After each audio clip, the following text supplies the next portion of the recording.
Hello, everyone, and welcome to Bookercast, the podcast where books come to life. And I'm so excited to dive into another amazing story with all of you. Whether you're a bookworm or just love a good story, this is the place for you. Every episode, we explore incredible books, talk about their stories and characters, and share insights that'll make you fall in love with reading all over again. All right, let's not keep you waiting any longer. Get comfortable, and let's jump right into it. Sounds good. All right, listeners, get ready for today. We're going deep into a world of, windmills and chivalry and some pretty mind-bending adventures. We're talking about Don Quixote. And you guys have sent in some awesome articles and notes, so it's clear you're ready to tackle this one. Yeah. But trust me, Don Quixote is so much more than just a funny story about a guy who, fights windmills. Yeah, and it's interesting because Don Quixote was published all the way back in 1605 by Miguel de Cervantes, and it's often considered the first modern novel. First modern novel. Wow, that's a pretty big deal. What makes it so groundbreaking? Well, think about the novels that came before. I mean, a lot of them were these romances, filled with idealized characters and predictable plots. Cervantes flips the script. He gives us a character who's deeply flawed, often delusional, but also incredibly human and relatable. And the way he does it is with this incredible blend of humor and adventure and a philosophical depth that was truly revolutionary for its time. Before we even get into the plot, I'm curious about Cervantes himself. I mean, this wasn't just some sheltered scholar writing from an ivory tower. The guy lived a life full of adventure. Oh, absolutely. I mean, Cervantes was a soldier, fought in battles, was even captured and held prisoner in Algiers for 5 years. He worked for the government, got in trouble with the law, so...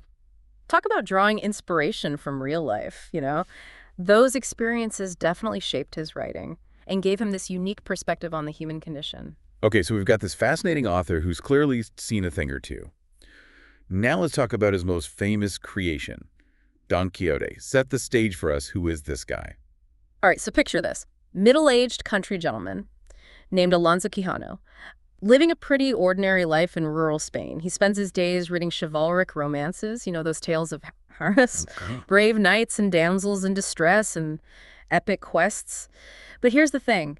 He gets so caught up in these stories that he starts to believe they're real. He doesn't just enjoy a good fantasy novel. He actually thinks he's living in one. Exactly. He decides to become a knight-errant himself. He takes the name Don Quixote de la Mancha, dusts off some old armor, finds himself a rusty old nag that he names Rocinante, and sets off on a quest to revive chivalry and right all the wrongs in the world. I have to ask, does anyone try to, stage an intervention, talk him down from this fantasy? Well, of course, his friends and family think he's lost his mind, but Don Quixote, he is completely convinced of his noble mission, and that's really where the humor, but also the tragedy of his character comes in. Okay, so he's on his quest. I'm guessing things don't go quite as planned. Let's just say, reality has a way of clashing with Don Quixote's grand illusions. I mean, he famously mistakes windmills for giants, attacks a flock of sheep thinking they're an army, and sees enchanted castles where there are just roadside inns. Yeah, that windmill scene, it's iconic. But I'm realizing it's more than just a funny visual. It's a powerful metaphor, isn't it? It really is. It speaks to that gap between how we perceive the world and how it actually is. Don Quixote sees what he wants to see, what his chivalric fantasies have prepared him to see, rather than what's really there. And on a deeper level, I think it makes us question our own perceptions. I mean, do we ever tilt at windmills in our own lives? Do we ever get so caught up in our own beliefs or ideologies that we miss the reality in front of us? Ooh, that's a good one for our listeners to ponder. What windmills are we tilting at? Okay, so Don Quixote is out there on his, delusional but kind of endearing quest. Is he alone in all of this? Well, that's where his trusty squire comes in, Sancho Panza. He's the perfect foil to Don Quixote. He's a present, practical, grounded in reality, and motivated mostly by the promise of food and riches. But despite their differences, they form this really deep and complex bond. I love their dynamic. It's like the ultimate odd couple on a road trip through medieval Spain. But, their conversations, their arguments, their different perspectives, there's some serious depth there. Absolutely. Sancho is constantly trying to bring Don Quixote back down to earth, to reason with him, and sometimes he succeeds. At least momentarily. But Don Quixote's belief in his chivalric ideals is so strong, he manages to pull Sancho into his world, too. It's like they both change each other a little bit along the way. Yeah. Don Quixote infects Sancho with a bit of his idealism, and Sancho injects some much-needed pragmatism into Don Quixote's fantasies. Okay, I have to ask, what about the lady love? Every good knight needs a damsel, right? Ah, yes, Dulcinea del Toboso. But even she's a product of Don Quixote's imagination. She's based on this peasant woman he's barely even spoken to. But in his mind, she's transformed into this perfect, idealized lady, worthy of his knightly devotion. Though even his romantic ideal is a kind of windmill. Exactly. It all ties back to that central theme of reality versus illusion, but it's also about the power of belief, about how our minds can shape our perceptions of the world, sometimes for better, sometimes for worse. All right, we're starting to get into some seriously deep territory here. I think it's time to shift gears a bit and talk about how all of this is actually told. Because Cervantes wasn't just writing any old adventure story. He was doing something totally new and innovative with Don Quixote. That's right. He was playing with form, Yeah. with narrative structure, in ways that had never been done before. Yeah, I remember reading somewhere that he was a master of satire and that he even used something called metafiction. I have to admit, I'm not entirely sure what that means. Well, the satire is basically using humor to expose and criticize folly or vice. And Cervantes is brilliant at it. He's constantly poking fun at the conventions of chivalric romances, at societal norms, even at human nature itself. But he does it with such wit and intelligence that it never feels heavy-handed. So it's not just silly slapstick. There's real bite to the humor. Absolutely. It's social commentary disguised as entertainment. And that brings us to metafiction, which is basically a fancy way of saying that the novel is self-aware. Self-aware how so? Well, as Cervantes, he constantly breaks the fourth wall. He addresses the reader directly, plays with the idea of authorship, and even questions the reliability of his own narrator. He'll introduce a story and then have a character interrupt and say, wait, where did you hear that story? That's not how it happened at all. It's like he's constantly reminding us that we're reading a constructed story, a work of fiction, but one that has a lot to say about the real world. Okay, I'm starting to see why this book is considered such a game changer. It's funny, it's philosophical, and it's playing with the very idea of storytelling itself. That's pretty mind-blowing for a book written over 400 years ago. Exactly. And that's just the tip of the iceberg. We haven't even touched on all the layers of meaning, the complex characters, the richness of the language. Well, I think our listeners are getting a pretty good sense of why Don Quixote is more than just a classic. It's a foundational work of literature that continues to resonate with readers centuries later. And it's a book that rewards multiple readings every time you go back to it. You discover something new. All right, before we completely lose ourselves in the world of Cervantes, let's take a pause here. So, for our listeners, what are some of the key takeaways from this first part of our deep dive? Well, I think it's important to remember that Don Quixote is more than just a story about a crazy knight who fights windmills. It's a profound exploration of the human condition, of the tension between reality and illusion, and of the enduring power of stories. And it does all of this with wit and humor and an astonishingly modern sensibility. Beautifully put. Now, dear listeners, before we move on, what are your initial thoughts? Anything surprise you about Don Quixote or Cervantes so far? What's standing out to you as we prepare to dive even deeper into this masterpiece? It's amazing how Cervantes manages to weave together these big philosophical questions with these really engaging, often hilarious adventures. One minute, Don Quixote is mistaking a barber's basin for a magical helmet. The next, he's delivering this profound speech about the nature of chivalry. Right. It's not just the main plot that's full of surprises. Yeah. You were talking earlier about the interpolated stories, those little tales woven into the main narrative. I have to admit, the first time I read Don Quixote, I was tempted to just skip over those sections. I thought they were just distractions. Yeah, it's easy to feel that way, especially on a first read. But those stories, they actually add so much depth and richness to the novel. They offer different perspectives on the themes Cervantes is exploring. And they introduce this whole cast of fascinating characters who often mirror or contrast with Don Quixote and Sancho Panza. Can you give us an example? What's one of those interpolated stories that really stuck with you? Well, there's the tale of Cardenio, this young nobleman who's been driven mad by love and betrayal. He's wandering the countryside, reciting poetry and lamenting his lost love. It's a tragic story, but it also has these elements of humor and satire, especially when Don Quixote tries to intervene and help Cardenio in his own misguided way. It's like a play within a playwright, a mini tragedy embedded within this larger comic epic. And you're saying it actually enhances the main story. It does. It adds layers of complexity. It makes you question the nature of reality and sanity, and even highlights the power of storytelling itself. That's fascinating. Okay, I'm definitely going to pay more attention to those stories the next time I read Don Quixote. Yeah. But getting back to the main characters, I think what really makes Don Quixote work is the relationship between Don Quixote and Sancho Panza. Yeah, they're the heart and soul of the novel. I mean, their dynamic is what drives the plot. The humor and the emotional depth, they're constantly bickering, challenging each other. But there's also this genuine affection and loyalty between them. It's like they need each other, right? Don Quixote needs Sancho to ground him, sometimes literally. And Sancho needs Don Quixote to inspire him, to give him a sense of purpose. Exactly. They represent these two sides of human nature, the idealist and the pragmatist. Don Quixote is driven by his noble, if misguided, intentions, while Sancho is more concerned with practical matters like food, sleep, and getting paid.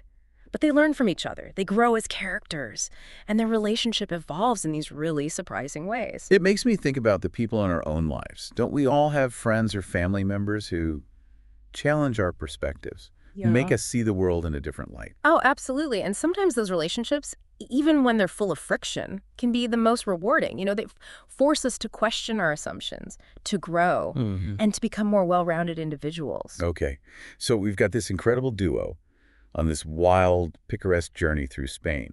But it's not just about the adventures, is it? It's about the deeper meaning behind them. Right. Don Quixote is full of symbolism, allegory, and social commentary. I mean, Cervantes is constantly using humor and satire to critique the society of his time, the corruption of the church, the rigid social hierarchy. He even takes jabs at the literary conventions of his day. So he's using this seemingly lighthearted story about a knight-errant to sneak in some pretty serious critiques. He's kind of subversive. He is, and that's part of what makes Don Quixote so brilliant. It works on multiple levels. You can enjoy it as a funny, adventurous story, but you can also delve into its deeper layers of meaning. Its exploration of human nature, its commentary on society and culture. It's a novel that can grow with you. You can appreciate it on a different level every time you read it. Exactly, and that's why it's considered such a foundational work of modern literature. It paved the way for so many other writers who came after Cervantes, from Fielding and Sterne to Mark Twain and beyond. I'm curious, how do those later writers actually draw inspiration from Don Quixote? Can you give us some specific examples? We'll take Henry Fielding's Tom Jones, for example. It's a picaresque novel like Don Quixote, full of episodic adventures and colorful characters, but Fielding also borrows from Cervantes' use of irony, satire, and social commentary. And wasn't Lawrence Sterne a huge fan of Cervantes? Oh, he was. Sterne's Tristram Shandy is this wildly experimental novel that plays with narrative structure and constantly breaks the fourth wall, just like Don Quixote, and even Mark Twain in Huckleberry Finn. Uses that same blend of humor, adventure, and social satire that Cervantes perfected. Wow. So the ripples of Don Quixote are still being felt in literature today. That's pretty incredible.